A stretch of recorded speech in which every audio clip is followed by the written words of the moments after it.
Donc rebonjour à vous, chers auditeurs. Nous sommes toujours le samedi 30 avril 2022 au Geek Days de Rennes. Petit message de post-prod, alors je suis désolé pour le vent, j'ai essayé de faire du mieux que je pouvais, mais il y a certains passages où ça va être pas terrible, je m'en excuse d'avance. Voilà, bonne écoute. Rebonjour chers auditeurs, donc là en fait je suis avec un cosplayer et une cosplayeuse qui est notamment Show Création, que j'avais pu rencontrer au moment mais j'avais pas eu le temps d'interviewer, donc bonjour aux deux. Bonjour. Bonjour. Voilà, bonjour à vous. Et donc en fait, bah écoutez, présentez-vous tout simplement pour commencer. Donc nom de cosplayer ou cosplayeuse, ce que vous préférez. Donc mon pseudonyme de cosplayer c'est Hydro. J'ai commencé le cosplay il y a 2 ans et donc là je suis sur mon deuxième costume fait main qui est le commandant Wolf du 104e bataillon qu'on peut retrouver dans Star Wars The Clone Wars et dans Star Wars Rebels. C'est un personnage que j'ai affectionné énormément par son caractère et puis sa détermination à réussir ses missions. Ce costume là il m'a pris environ 2 semaines à faire sur à peu près 6 heures de travail par jour. C'est pratique, vous venez de me faire l'interview en moins de 30 secondes. C'est génial. Non, il n'y a pas de problème, c'est très bien, comme ça au moins c'est calé, c'est parfait, c'est voilà. Et vous, Show Création? Alors moi mon pseudo c'est Show Création sur internet. Je suis à la base couturière, donc ça fait depuis 2019 que j'ai des compétences pour la couture. Et je suis cosplayeuse, on va dire pour de vrai, en convention et pas en fête médiévale depuis 2016-2017 avec une des premières art to play. Donc voilà, le costume que je porte c'est un OC. Donc à la base c'était un petit pirate que j'ai voulu mettre en chat parce que j'adore les chats, donc voilà. D'accord. Et je l'ai plus ou moins modifié en mode chapeauté, donc avec le chapeau à plumes pour avoir un ornement sur la tête, des petits ornements de chasse sur les bras. Là, ah oui, effectivement, oui. Cape, mais faut que je la répare. D'accord. Et voilà. C'est complet hein, ce que vous avez comme cosplay, hein, clairement. Ça m'a pris une semaine pour faire la création. D'accord, parce que après il y a aussi la partie jambe que vous aviez déjà en fait. C'est une partie que vous avez achetée, que vous avez fabriquée. Non, j'ai tout fabriqué. Vous avez tout fabriqué. D'accord, ok. J'ai même recouvert les chaussures. Ah oui. Ah oui, effectivement, oui, même les chaussures, oui, effectivement, même les chaussures sont correctes. C'est les chaussures de montagne. Ah oui, d'accord. Ah oui, c'est impressionnant. Alors, pour les jambes, ça vous avez pris combien de temps pour les faire Les jambes, c'est un pantalon basique en fait, donc ça prend 2-3 heures à faire. Ah oui, parce qu'en fait, la fourrure, vous l'avez acheté déjà la en. fourrure, je l'ai acheté au mètre et puis après, je couds comme un pantalon basique, sans oublier que le fait d'avoir l'épaisseur de mousse à l'intérieur. Ah, il y a aussi une épaisseur. Ah oui, c'est des mousses de matelas en fait. D'accord. Pour quelle raison le volume? Pour faire des gros les volumes et des pattes de chat quoi. D'accord, ok. Oh, c'est clairement c'est impressionnant, on va pas se mentir. Et le mix, effectivement entre les deux, entre pirate et chat, fonctionne vraiment très bien, c'est que le dire. C'est que le dire. Faut vous dire aussi, cher auditeur, que donc ce que vous voyez pas forcément ou pas très bien, ça dépend vous le verrez sur la photo en tout cas, c'est qu'il y a du maquillage. Il y a aussi des lentilles double ou triple couleur de ce que je vois. Il y a plusieurs couleurs, oui. Il y en a 2 ou 3, ouais. Il y a du rose, violet et la pupille blanche, je crois. Un peu de jaune. Un peu de jaune. Et un peu de jaune aussi, ouais, effectivement. Et ça vous a... Alors... Donc, comment dire, ça vous a coûté combien l'ensemble? Bah alors là, à part le crâne qui m'ont coûté 20 €, 5 € la petite arme, 40 € l'épée. Après c'est que de la récup en fait de tissu que j'avais déjà, donc là pour le coup celui-là il m'a rien coûté de neuf en fait parce que c'était vraiment des stocks que j'avais déjà. D'accord, ok, ça marche. Et ça fait combien de temps que vous avez créé cette tenue, surtout ce personnage-là en fait. Alors le personnage concrètement depuis Angélique, non même pas depuis la Japanante où j'ai fait mon chapeauté. D'accord. Sinon en pirate simple sans fourrure à Angélique Fest et pirate chat la première sortie au Mans en janvier. D'accord, ok. Oui, donc celle que je t'avais vue. Oui. D'accord, ok, ça marche. Ça fait combien de... Alors, vous avez répondu en partie, mais je vous reposerai la question plus en détail du coup. Mais vous, du coup, monsieur, ça fait combien de temps que vous faites du cosplay? Alors j'ai commencé à approcher le cosplay fin 2019 et je me suis mis au cosplay début 2020 où j'ai commencé avec mon premier costume qui est Hydro, donc mon OC Star Wars, et que j'ai fait évoluer jusqu'à dernièrement, donc, sur 2 ans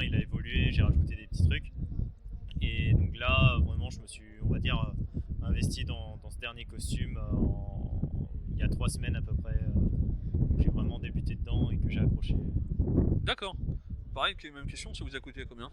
À peu près en global. Je dirais environ 200-250 euros. D'accord, ok, ça marche. Est-ce que vous avez fabriqué, c'est vous qui avez fabriqué, vous avez acheté une partie? Alors le casque, j'ai fait, j'ai demandé un moulage résine. D'accord. Et ensuite tout le reste de l'armure, c'est moi qui me suis occupé de faire le découpage sur les plaques en mousse. D'accord. Où c'est principalement que de la mousse. D'accord. Et en fait, j'ai peint tout le reste. Une fois que j'avais terminé, j'ai tout peint par moi. Ça marche. Si vous me permettez de toucher, c'est la mousse qui a été rigidifiée, non? En fait, c'est de la mousse EVA et donc c'est le modèle dense. Donc en fait, ça reste pliable, mais ça permet toujours d'avoir une certaine rigidité dans le costume. D'accord, ok, ça marche. Ouais, c'est impressionnant, clairement c'est impressionnant. Il y a aussi les armes, comme on peut le voir. Oui, c'est de la mousse aussi entièrement. La même mousse, je devine, non? Il y a une partie de la mousse où c'était de la récupération. Mais sinon, c'est plus ou moins la même mousse. D'accord. Et juste les armes, par exemple, ça vous a pris combien de temps pour les faire?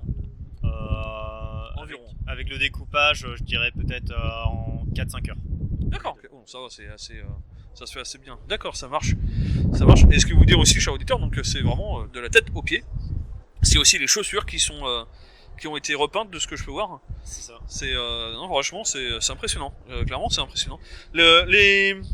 Ah oui, même les portes armes sont adaptées et ils sont en mousse aussi.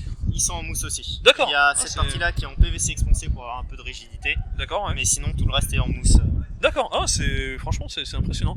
Et puis vous avez aussi donc les cartouchières qui vont avec. C'est ça. Donc pour ranger le téléphone et puis la carte de crédit. Ah, pas mal. Ouais, c'est classe. Hein, c'est bien pensé. Clairement, c'est bien pensé. Je reviens vers vous, Show Création. Parce que ce que vous me disiez à l'instant, c'est que vous avez commencé le cosplay depuis 2016-2017. Mais avant, vous faisiez du coup du médiéval. Oui, j'ai fait les premières, enfin pas les premières, mais j'ai fait la fête médiévale de 2010, je crois. Il me semble que c'est ça. Fête médiévale en 2010. Après, j'ai continué les fêtes médiévales à Guérande tous les ans, quoi. D'accord, donc vous avez commencé vraiment en 2010 avec les créations, ouais. Bah, les créations hors école, on va dire. D'accord. Sinon, en 2019, on faisait des défilés avec l'école. D'accord, parce que vous avez été en période scolaire pendant de quand vers quand, si c'est pas indiscret? Alors de 2008-2009 jusqu'à 2012, je crois. D'accord, ouais, donc c'est une école c'est qui 4 ans, quoi. 4 ans, Ouais. d'accord, ok, ça marche. Et donc au départ, pourquoi avoir choisi plutôt le côté Moyen-Âge médiéval? Parce que c'est tombé sur nous en fait pendant notre scolarité, on a fait des concours, des défilés avec l'école. On a fait la foire expo de Pontchâteau et à cette foire expo là, en fait, la surprise c'était qu'il y avait des gagnants en fait de la plus jolie création. Donc moi et ma soeur jumelle, on a gagné ex aequo dedans et on a du coup gagné un book photo et une vidéo avec Christophe Dreno, donc photographe professionnel à Pontchâteau. Je fais la petite pub. De là après, en fait, on a fait des photos avec plusieurs de nos créations dans les marais salants et spécialement dans la cité médiévale de Guérande. Et de là, on est tombé en fait, sur les organisateurs qui nous ont dit venez à la fête médiévale, c'est en juin ou en mai à cette époque-là. Et donc voilà, on a commencé comme ça. D'accord, ok, ça marche. Ok. Et à ce moment-là, vous avez commencé avec un. Alors, en termes de tenue, c'était quoi? Ça représentait quoi? C'était quelle époque? Exactement. Je sais plus l'époque, mais on a fait un truc basique, une robe basique, D'accord. médiévale, moche d'ailleurs par rapport à ce qu'on fait maintenant. Mais... un peu de noblesse, non, dans ce genre-là. Ouais, voilà, on était un peu plus dans la noblesse du coup. D'accord, ok, ça marche. Et donc, ce que vous me disiez aussi à l'instant, c'est du coup maintenant vous êtes couturière professionnelle? Non? Vous faites quoi dans la vraie vie? Non, je suis diplômée, mais dans la vie, là, en ce moment, je suis plutôt au chômage, mais autrement, je renfloue les comptes en même temps en test de caisse l'été, quoi. D'accord, ok, ça marche. Mais est-ce qu'il y a déjà des personnes qui vous ont contacté du fait que vous avez eu tout un parcours dans la création autre, pour création couturière, pour faire des parties de cosplay, des parties de costumes ou ce genre de choses là, ou même des costumes entiers? Alors oui, je peux aider quelques amis sur des créations quand elles n'arrivent pas à faire ou que c'est un peu plus technique. Donc là par exemple j'ai fait le biais tout autour de la partie tissu du Wolf. Voilà. D'accord, ok, ça marche. Très bien. Du coup, une dernière question. Très simple, tout simplement. Alors, vous, ce sera simple parce que je connais déjà, mais sur quel Instagram ou réseaux sociaux on peut vous retrouver vos créations? Donc on peut me retrouver sur mon Instagram au nom de Erwan Hydro. Après je compte le changer prochainement en Hydro Wolf. Donc il y aura toujours Hydro dedans. Ça marche. Je serai simple à reconnaître. Ça marche, il n'y a pas de souci. Très bien. Et vous, donc, Show Création. C'est ça, Show Création. Très bien. Bah, écoutez, merci à vous deux pour le temps que vous m'avez consacré. Et puis en vous souhaitant donc une bonne convention et puis une bonne journée, tout simplement. Merci. Merci, bonne journée. Bonjour chers auditeurs, donc là en fait je suis tout simplement avec donc, deux personnes qui sont tout simplement donc, des furies, comme j'avais pu rencontrer un peu déjà au Mans. Donc là les personnes ont bien voulu se démasquer pour pouvoir me parler tout simplement. Donc déjà pour commencer, bonjour, présentez-vous. Bonjour, donc moi du coup c'est Axel ou mon nom de furie qui est Freezy, donc j'ai 22 ans, je réside à Bordeaux. D'accord. Très bien, bonjour. Alors moi je suis Tracy. On m'appelle également Pandora, voire Enigma. Je réside actuellement à Rennes pour mes études. D'accord. Ok. Mais c'est vrai que j'ai pas précisé, mais si vous vouliez préférer donner juste votre nom de cosplay, ça va très bien aussi. Il n'y a pas de... Je comme vous voulez. Il n'y a pas de souci. Est-ce que vous pouvez déjà pour commencer, est-ce que vous pouvez déjà nous décrire en fait la furie dans laquelle vous êtes aujourd'hui? Alors aujourd'hui la fursuite qui m'accompagne avec moi, donc c'est également Freezy, le petit loup bleu. Donc fursuite dans un style japonais, donc on appelle plus communément un style kemono, donc qui a été réalisé par un maker français fait sur mesure. Donc là ça fait maintenant 5 ans qu'elle est avec moi. Très bien. Et moi je porte actuellement Pandora qui est ce que l'on appelle un dinomasque, qui est également une sorte de fursuite si l'on veut, qui est du coup une raptor hybride des dragons. D'accord. Ce que vous me disiez, alors par rapport à votre collègue qui est à côté, ce que vous me disiez c'est que là par contre c'est vous qui l'avez fabriqué. Exactement, c'est moi qui l'ai fabriqué, donc j'ai acheté la base à quelqu'un qui se séparait déjà de base. Et j'ai réalisé tout ce qui est la pose de fourrure, les cornes, les yeux, les plumes, parce que toutes les plumes ont été posées à la main aussi, je les ai toutes achetées à l'unité, donc c'est tout un travail en fait manuel que j'ai beaucoup apprécié, c'est franchement très bien. Effectivement, pour vous dire, cher auditeur, vous le verrez sur la photo, pas forcément, mais en fait, la partie plume en fait, part du haut du crâne vers tout l'arrière, et je peux vous assurer qu'il y a quand même un nombre impressionnant de plumes, et dire qu'elles ont toutes été posées une à une à la main, c'est quand même vraiment impressionnant sur le coup. Hein. C'est le cas de dire, c'est impressionnant. Depuis quand en fait vous avez atterri dans le monde de la furie en fait? Alors j'ai découvert cet univers il y a 8 ans en convention, et là cela fait maintenant 5 ans que je détiens ma propre fursuite et que je pratique moi-même. D'accord.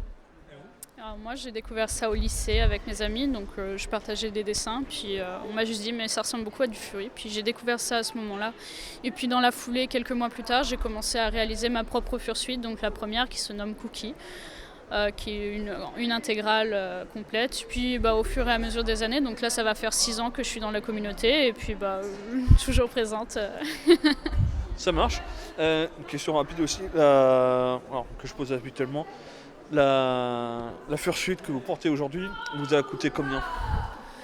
Étant donné que c'est un travail fait sur mesure par un fursuit maker kemono français, ça m'a coûté 1500 € pour la tête, les pattes des mains, les pattes au niveau des pieds, la queue et les bras. D'accord, très bien. Et vous, ça vous a coûté combien en matériel et puis combien de temps ça vous a pris quand vous l'avez fait vous-même?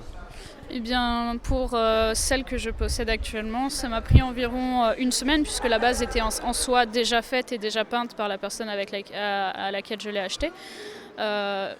Et l'ensemble a dû approximativement me coûter entre 100 et 200 €. Par contre, pour l'ensemble que j'ai réalisé, la première dont je parle précédemment, celle-ci par contre pourra coûter approximativement entre 500 voire 800 €.